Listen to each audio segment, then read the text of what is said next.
Reunited, and it feels so good. Alright, hello everybody, welcome back. It is Darian64 here, and welcome to a brand new special playthrough of the Castlevania Anniversary Collection that was just released a couple days ago, actually. And here we have a collection of 8, count them 8, Castlevania related games. We have Castlevania 1, 2, 3, 4, Adventure, Belmont's Revenge, Bloodlines, and the never-before-seen in America, Kid Dracula. Now, I have played a little bit of this, and I can tell you right now, I think I know why this game hasn't come to America yet, but that's a story for another day. Anyway, the main showcase is obviously the Castlevania games. So, I think it's fair game to say that we should start with the first one, because, well, gotta go back to your roots, right? Oh, man. Look at that fresh HD pixelation. That 8-bit glory.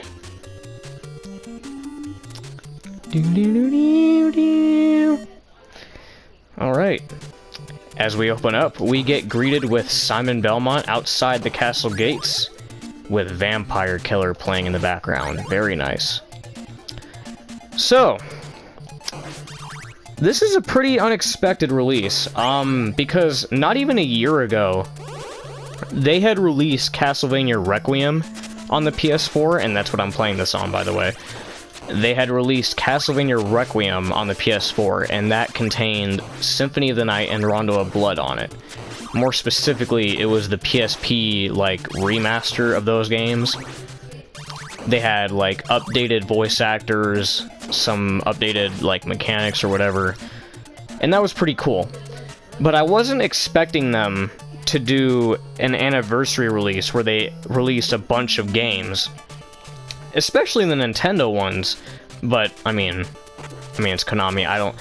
I'm sure there's something that has to do with, like, companies and developers that get to do whatever they want with games, but I was like, I wasn't expecting to be able to play the NES games on the PS4, no less.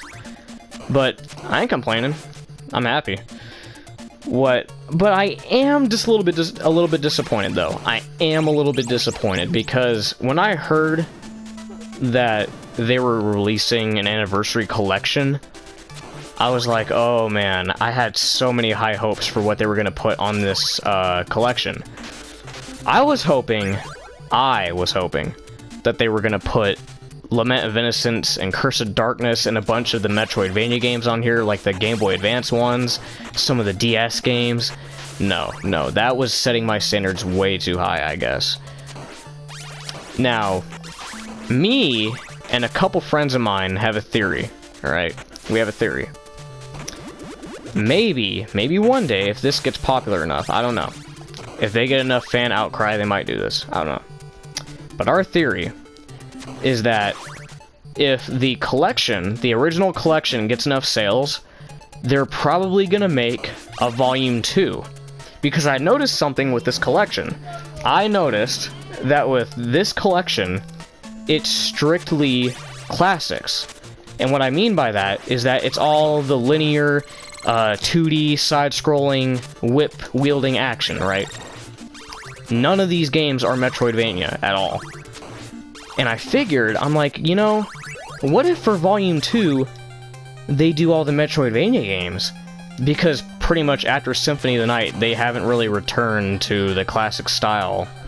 It's always just been Metroidvania games after Symphony of the Night. So I'm wondering, I'm like, maybe if they do a Volume 2, maybe we'll get the GBA games, maybe we'll get the DS games, and the PS2 games especially. Who knows? Yeah, but anyway, there goes. First boss out of the way, giant bat, and now we're on to the second level. See how easy that was? See how easy peasy that was? I'll tell you what's not easy peasy, though. The boss fight with death, but we're gonna get to that later.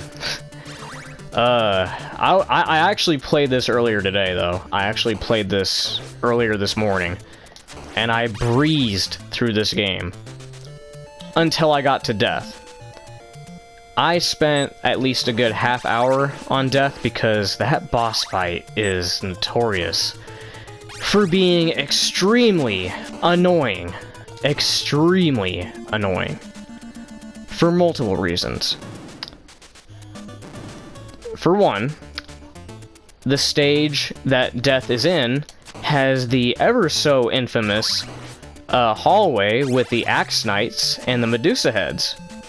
And that's one thing that everybody recognizes about this game, but I mean, I can deal with that just fine. But the problem is that combined with that, you have to make it to death and survive. It's pretty rough, man. It's pretty rough. It's pretty rough. But no, I mean, I saw AVGN's review of that game, and I saw his rant about that hallway, and I just never saw it. I mean, like, every time I go in that hallway, yeah, he makes the analysis that, like, look at this pattern!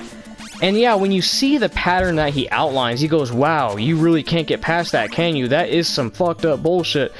But when you really play the game and you go in that hallway yourself, it really isn't that bad as he's making it out to be.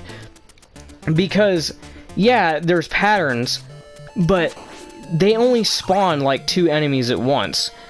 And even then, it's not like they're throwing constant attacks at you. So really, all you'd have to do is dodge the Medusa head and keep whipping the Axe Knight, and you'll be fine. Because if you keep on whipping the Axe Knight, he won't be able to throw the axes, because you'll whip the axes and they'll disappear.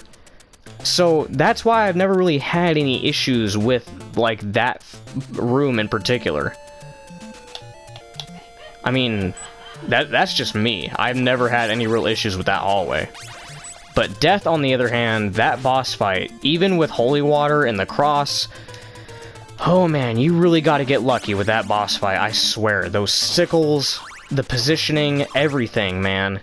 That boss fight can go suck one, man. I do not get along with that boss fight at all. At all.